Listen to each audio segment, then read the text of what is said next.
અલીરાજપુરમાં રમાયેલી મહારાજા ટુર્નામેન્ટમાં 16 ટીમોએ ભાગ લીધો હતો, જેમાં દાહોદ પંચમહાલ જિલ્લાના પેલિયરોની પૂર્વ ધારાસભ્ય તુષારબાબા ટીમ બનાવી હતી, જેમાં ઝાલોદના ચિરાગ કલાલનો પણ સમાવેશ થયો હતો, જેમાં બરોડા ઇન્દોર મનાવરની ટીમો પણ હતી। સેમીફાઇનલ મેચ બરોડા મહેંદીસરની ટીમ અને દાહોદ પંચમહાલની તુષારબાબાની ટીમ વચ્ચે થયો હતો, જેમાં 200 વર્ષથી બરોડા ચેમ્પિયન બનતી હતી તેને દાહોદ પંચમહાલ બાબાની ટીમે બરોડાને હરાવી રેકોર્ડ સર્જ્યો હતો અને ફાઇનલમાં પ્રવેશ કર્યો હતો, જેમાં ચિરાગ કલાલે ઓલરાઉન્ડર દેખાવ કર્યો હતો।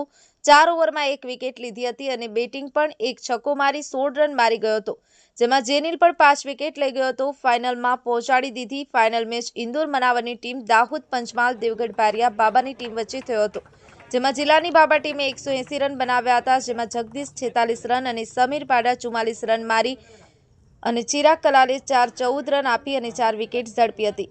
મેન ઓફ ધ મેચ અને ટુર્નામેન્ટનો 12 વિકેટો લઈને બેસ્ટ બોલરની પ્લેયર ઓફ ધ સિરીઝ લઈ ગયો હતો। 100 રનની અંદર ઓલ આઉટ કરી 20 વર્ષમાં પહેલીવાર ઇતિહાસ સર્જ્યો।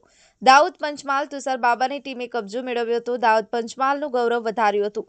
દાહોદ જિલ્લાનો ઝાલોદ ગરાડુ ગામનો ચિરાગ કલાલ ડાબોડી સ્પિનર જબરજસ્ત સિરીઝ લગભગ દરેક ટુર્નામેન્ટમાં લઈ જાય છે। એના માટે ગુજરાત ક્રિકેટ એસોસિએશનના દરવાજા ખખડાવે છે, પણ હજુ સુધી દાહોદ જિલ્લો પછાત એરિયાના હિસાબે કોઈ ધ્યાન આપતું નથી। મીડિયા ન્યૂઝ મારફતે ચિરાગ કલાલને આગળ લાવવા પ્રયત્ન થવા જોઈએ, દાહોદ જિલ્લાના તમામ ક્રિકેટર રસિકોનું માનવું છે। સેમીફાઇનલમાં અસ્પાક દાહોદની પણ બેટિંગ જોરદાર રહી હતી। જગદીશ અને સમીરની બેટિંગ સારી હતી। દાહોદ જિલ્લાના ક્રિકેટ રો માટે પૂર્વ ધારાસભ્ય તુષારબાબા આગળ આવતા ક્રિકેટ રો માટે અનેરો ઉત્સાહ જોવા મળ્યો હતો। બાબા જેવા વિચારો ધરાવતા ધારાસભ્ય બનશે તો દાહોદના ક્રિકેટરો